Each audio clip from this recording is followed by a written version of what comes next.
got some F1 racing this last weekend was in Miami, if I'm not mistaken. Miami. Miami. Miami, Will Smith's territory. Welcome to Will Smith, the king of Miami. Miami. And also, if I'm not mistaken, Mercedes had quite the performance. Yes, they did. Kimi Look at you Antonelli? doing research. 18 years old, Kimmy killing it. catching the Kimmy. dub over Chuck Norris's nephew. They in hot. I mean, let's start off with the sprint. I mean, when we're looking at the sprint, McLaren did come out and smacked everybody in the mouth when it came to the sprint itself, coming 1 and 2. Then Ferrari rounding up the podium 3. Mercedes, Max 5th, Kimi 6th. Then Lewis rounding out top 7. Nobody really cares anybody after that. It was interesting when you looked at the sprint just because you thought, okay, McLaren might be back. They're doing some things. They updated some things. Brand new car. Whole new car they brought. Yeah, I mean, when you look at the race, it was basically between Kimi and Norris, basically the whole like who's gonna finish. I mean, Norris came in second, only losing by 3 seconds. But after that, literally, it's 27 seconds. Piastri after him, Russell 43, Max 43, Lewis 53. Colapinto, crazy for Alpine coming in 7th with plus 61. I mean, it's wild when we're getting after the top 10 and everyone is a whole lap behind the lead. Mm-hmm. Like that's a problem. Like, and they need to. We're not going to harp on it because we've been talking about this since we started talking about F1 season. But I think the one thing, and I know Butch is going to talk about this as well. Like, it's good to see McLaren back. It's good to see a variety of teams between 1 and 5. Like, and then obviously we'll throw in Ferrari in there at 6. But it's good to see the variety of it. But this does show that they have a lot of issues with this car. And I think Red Bull, in my opinion, have just packed it in.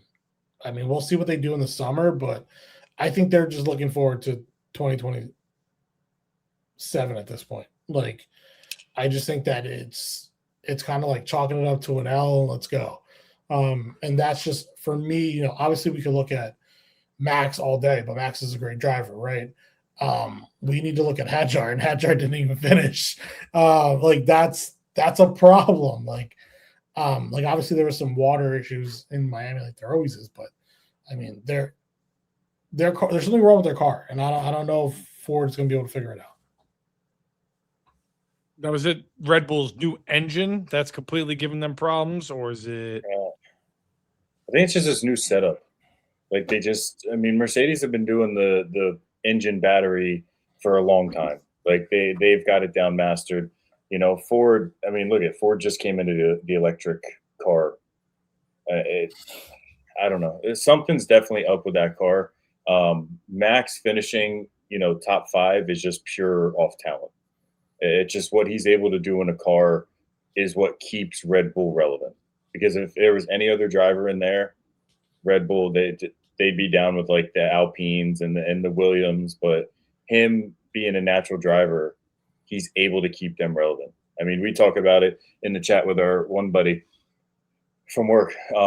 If Max is in a Mercedes, this season is over already. He's probably won every single race. He probably beats everybody by multiple laps a race. Like, and it is nice seeing McLaren start to come back. Hey, it's not Mercedes and Ferrari anymore. Now we got McLaren coming into the mix a little bit. Red Bull, they did some tweaks to the car. It looked a little bit better, but it's not what we're used to seeing from Red Bull, and that's a disappointing thing. So everybody's like, all right, great. Now it's only 3.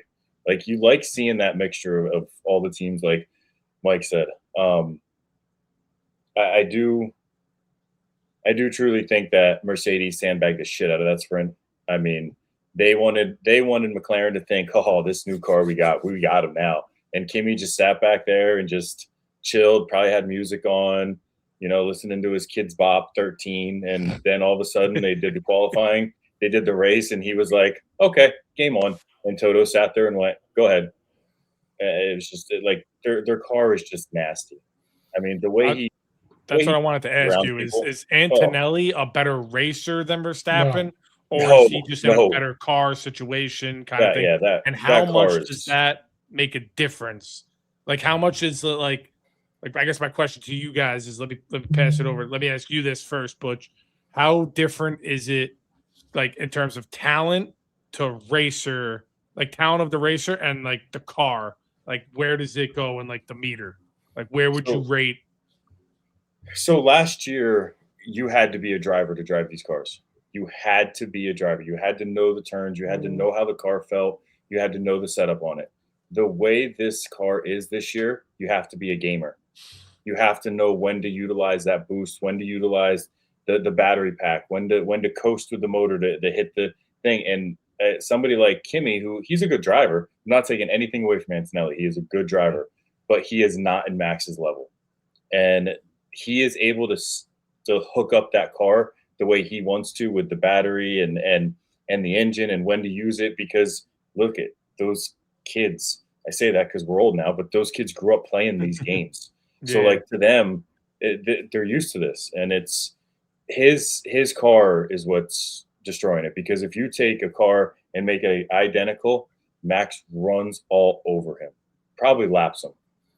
If I'm Max Verstappen, I have a conversation with Toto. Yeah.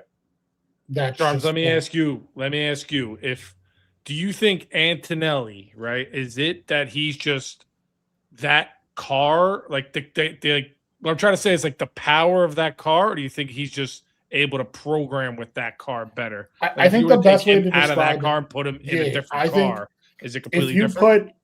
put Antonelli in a McLaren, Hmm. depending on who takes over that Mercedes seat, I think Antonelli would still be 1 or 2 this year.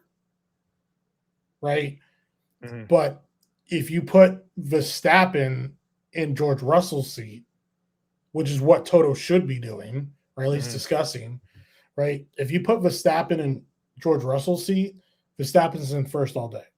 Mhm. Okay. No doubt about it. Now, but you can't, if you put Kimmy in Verstappen's spot, he might not hit the top 10. That's what I was trying to ask. Is it, Yeah, if you like just swap it's, them, yeah, no shot. He doesn't hit top 10. And it's because the Red Bull car just, it's awful. Something's off. okay. There's something wrong with It's just, yeah, it's just real bad. I mean, when you're looking at, again, if you take any of the top 5 drivers, and I'm going to say this with cautious, right?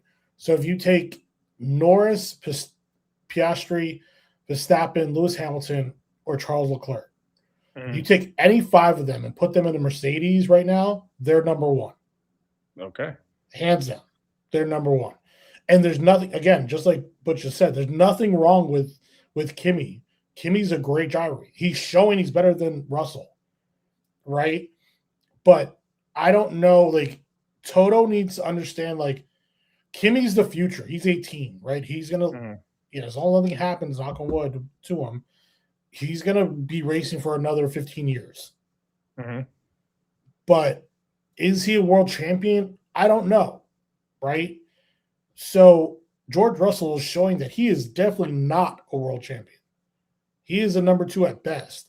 So do you keep pushing it on Kimmy? Like, hey, let's just continue to see if you grow. Like, if he does win the chip this year, do you keep it going with just him?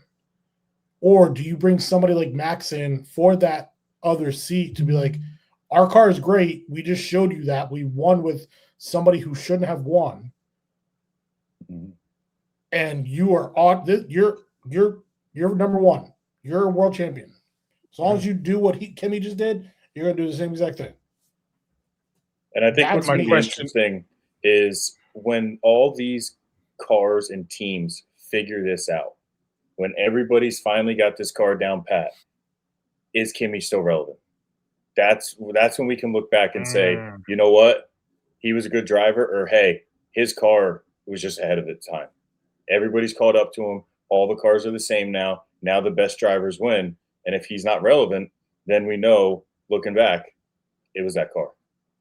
So in football terms, I guess I could relate that the most to Tony Sperano coming into the league and instituting the Wildcat. Everyone thinking it was a great thing. Then No. 5-6 I years think later, you look back on it and you go, oh, actually, it wasn't that good. It was just ahead of its time. No one really knew about it. He was able to get around it. No, I That think makes it's. sense. I get what you're saying. And I get how you're trying to do that. I think the better way of thinking of it is Steph Curry comes into the league as a young player and just starts knocking down threes, and people thinking, "Hey, this is the way that we need to play basketball by just shooting a bunch of threes, hoping for the best." But really, when it came down to playoff time, because they didn't win their first couple of years, right, until they had a legit defense. It went back to, hey, you need to play defense in order to win. Yeah, but games. Steph Curry's also a Hall of Fame player, MVP type caliber. But I'm talking about the way year. that they played basketball, not Steph himself. The NBA, when Steph came in, the NBA changed to, hey, let's play small ball, let's run and gun, let's shoot threes. That changed and that adapted. That's when you saw 6'8" guys playing the 4 and the 5. Point forward. You know what I mean? When that happened, people thought this is the way that you win a championship. Just score as many points as you can. The problem was they didn't win their first couple of years because they didn't play defense. Once they started really playing defense, then scoring 120 points didn't matter because they were holding these guys to 80 points, right? When you're looking at it in the terms of F1, right, the difference between F1 and any other sport combined is that George Russell could lose his seat tomorrow for next year. Right? And Toto did this last year. Everybody thought he was going to sign him. This might be the legit push that Max needs to leave Red Bull. Right? And if he takes over George's seat, 2027, I'm not a Max fan at all, but he's going to win the championship if he goes to Mercedes. Period. End of story. It's not even going to be close. Whoever takes over that second seat. Before we move on out of F1, would you rather, Butch, first question for you. You're the owner of a team, right? Would you rather have the 10-level car and the 8-level driver, or vice versa? The way the cars are right now, you want the 10-level car. Yeah. 10 car, the 8 driver? That's how it is. Like it's to make, since you want to do it for like NFL terminology, Mercedes right now is the Eagles with a tush push. Okay. They came out, hey, here it is. You can't stop us. And now look, other teams adapted it. Now everybody does it. So like it's, once everybody starts adapting this, then we'll see what happens. But so you think it's flash and eventually people are going to catch up to Kimi. He's going to kind of be a run-of-the-mill guy? Yeah, the car, they're going to figure this car out. Or next season, the FIA is going to go, hey, look, we got to do some changes here. Like the car thing's not working. Let's go back to more engine, less battery. Like they're going to do something. Gotcha. Charms? Yeah, I mean, I always take the better car, honestly. I think if we go back to when Lewis started winning championships, right, back in the early 2000s to mid 2000s, he was the better driver. Every car was the same, but he was the better driver, right? Then we moved into the new age of the cars, right, when Max started, and Max had the better car, right? Max was still a great driver, but he just had the better car, right? And when you look at Max's last championships, right, the last 2 or 3 that he had in a row, Max had the better car, but he was blowing people out, so he was the best driver. In my opinion, Max is still the best driver on the grid, hands down, but his car is awful, right? When we're looking at 11 cars, their cars may be 5th. We'll give him 4th if we're lucky, but he's probably 5th. So when you're looking at aggregate of you have the number 1 driver and you have the number 5 car, you're somewhere between 3rd and 4th place. Yeah. Right? The problem with that is that that's 1 car. Hadger's car is arguably the worst car in the 2nd worst car on the grid. How's he as a racer? He's young. Like he's young. I like him. I like him as a racer. Yeah, I agree. I just don't. again, when you're looking at all the young kids, there's about 4 young kids there, right? We're looking at Kimmy, you have Hajar, you have Linnebaugh, and you have, in my opinion, we can talk about Pinto as well, right? We can talk about Bourbon too, right? But when you're looking at those guys, Kimmy is here, right? Mhm. He's in that top 5 right now. Mhm. Everybody else that's driving is bottom 10. And when you give them a bad car on top of it, Yeah. Mhm. It's you a have setup no for choice. disaster. Yeah. It's like getting drafted as a young quarterback to the Jets. Yeah, and also Yeah. it's strategy too, right? Like Toto's not an idiot. When you look at how everything played out, right? You have Kimmy at 1, then both McLarens at 2 and 3, George 4th, then Max. There's a reason why George doesn't go any higher. They don't need him to. Points wise, constructor wise, it's fine. The difference between 3rd and 4th is 3 points. But the difference between 4th and 5th is 2. Well, guess what? Play defense against Max. I don't need you to do anything. Kimmy's going to win it. Mhm. And that's what Mercedes is going to continue to do. Beautiful. So next race is Memorial Day Yep, May 22nd to the 24th. in Canada. Oh, Canada. Canada. Yeah, Canada. Look at that. I'm actually going to be going out to eat for Steph's birthday. There's a home Maybe it'll be on TV and I'll watch it. home race for Lance Stroll. Doubt it. Guarantee you he comes in last. Guarantee he doesn't even finish.